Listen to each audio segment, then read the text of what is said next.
Okay, well, welcome everybody.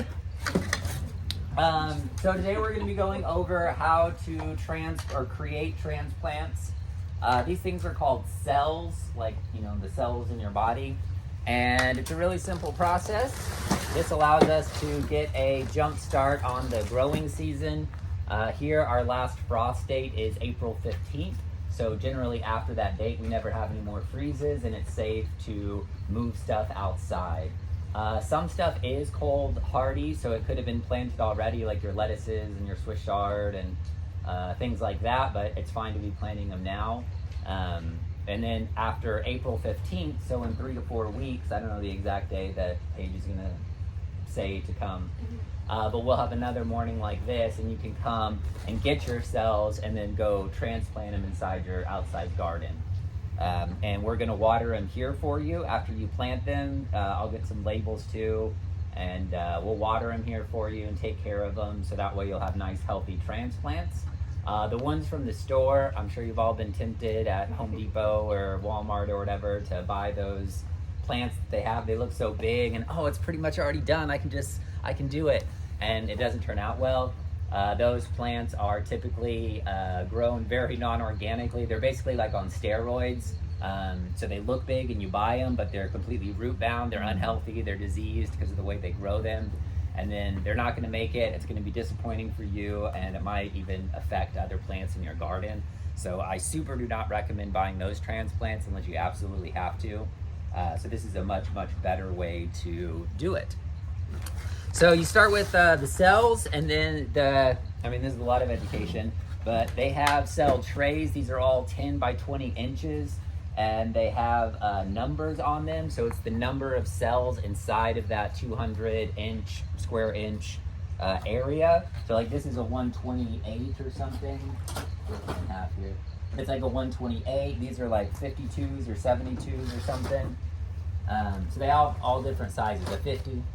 And it depends on what plants you're growing for what size you want. So if you have something bigger like squash or tomatoes or watermelons, those are typically going to go in the bigger ones because they're going to sit in here longer than something like a lettuce or a Swiss chard or something you're going to move out of the cell much quicker. So knowing how long your transplants are going to be in the cells for affects what size you want to plant them in. For our purposes today, it doesn't really matter. If you're one of the people with squash or melons, I would just avoid these two. They're a little bit too small, but they're only going to be in here 3 to 4 weeks, so it's not going to be pushing the limit. The dangers of that are root bound. So you've ever gotten a transplant, I can show you here. If you've ever gotten a transplant before and the roots are just filling it up, that will basically stunt its growth. It's kind of like the Asian culture that binds the feet and then the feet never get big. It's kind of like that. They'll never catch back up. So you never want to let your plants get root bound. And this is pushing it right here. This isn't too bad. This would be fine to plant. But if it gets too white, it's not going to be any good. So this is what you'll have in about 3 or 4 weeks. And this is a collard plant. So potting soils, the other thing you need. This has been by far my favorite compost or my favorite potting soil to use. It's moisture control. So it has a lot of core in it, and I don't know what else it has in there. It has fertilizers. So it provides all the nutrition your plants need, which can be important.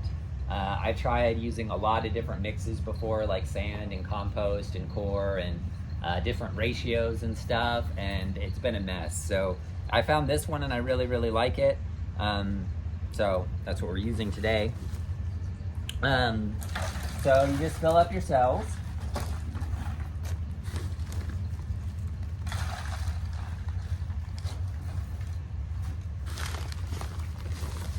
And if you guys have any questions, feel free to stop me. I could talk about this stuff for hours.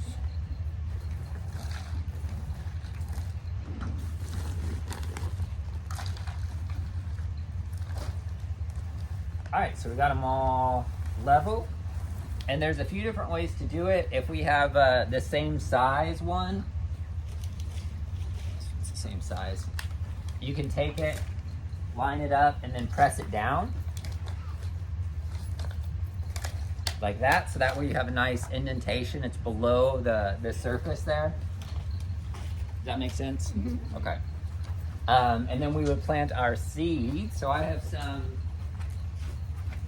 cucumbers and peppers today. I love peppers. Oh.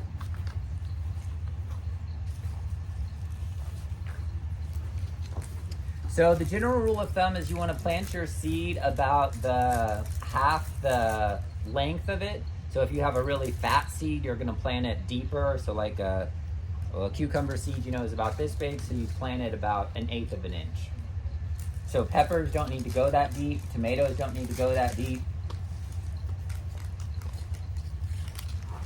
And we don't need to do this today, but for the video, and you know, if you want to play along at home too, you can water them at this stage. So before you actually add the seeds, add some water to it. That's going to get everything underneath really wet. It's also going to compact it a little bit before you add your seeds, because you want it, you know, drenched. You want them surrounded with moisture.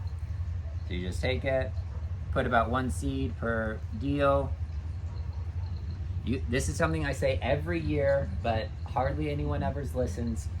Only add 1 to 2 seeds per cell. Okay? Say it back to me. Only add 1 to 2 seeds per cell. Okay, we're gonna see how we do. Because what happens is if you don't do that, for whatever reason, happens a lot more than you think, people will be like that. They'll add 5 seeds, and then they're all gonna grow, and then they're gonna compete with each other, and then you're gonna get stunted plants. So I have gone through and like thinned them out before, but you know, that's a lot of pain for me, and it's just being nice to the homeowners. So anyways, we're only doing 1 to 2 seeds per cell. Got it. So you go through like that. We'll just do these 2 rows here.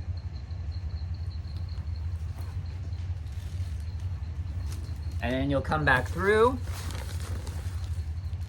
and then sprinkle some soil on top, kind of flatten it out. And there you go. And then we'll water them, so you don't need to water them at all. But at this stage is when you'd come and water them. If you're watering them at home or whatever, use something you can put your thumb on it, or have some sort of misting so it's not really hard pressure, because that's going to mess up the soil and then, you know, move your seeds around, and you don't want that. So just a light way to mist it. Okay. So yeah, does anyone have any questions?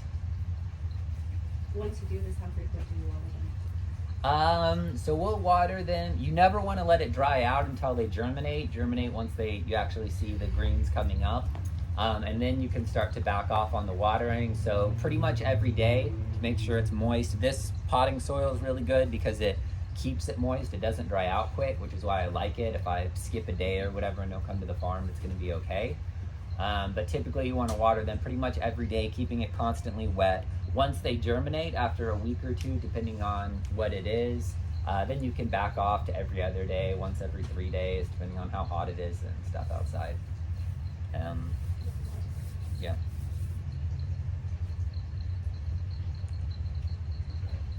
Anything else? No? Shade or Okay. direct sun? These will all be in the direct sun. If you look on your seed packet, it tells you what it can tolerate. So, but yeah, when they're germinating, full sun. They all have different seeds, require different temperatures to germinate. So like trying to get a lettuce to germinate when it's too hot outside is not going to happen. Things like peppers and melons aren't going to germinate when it's too cold. And with peppers and melons, even if you try to get a jump start on them, like as a farmer, you know, you want to get your crops growing as soon as you can because it's your money. But even if it's like sunny and warm, if the soil isn't warmed up enough and the days aren't hot enough, they're not going to take off.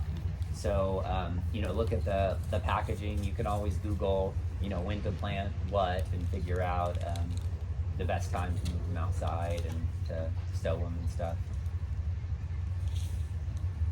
Is Okay. it the same process for the flowering plants? Like flowers? Yeah. Yeah. I've only grown Cosmos. I'm not as experienced with flowers. I've grown Cosmos and milkweed and zinnias. Thank you. And I know people that do them this way. I typically just direct seed those. They do need warmer temperatures, so trying to do those too early isn't going to work as well.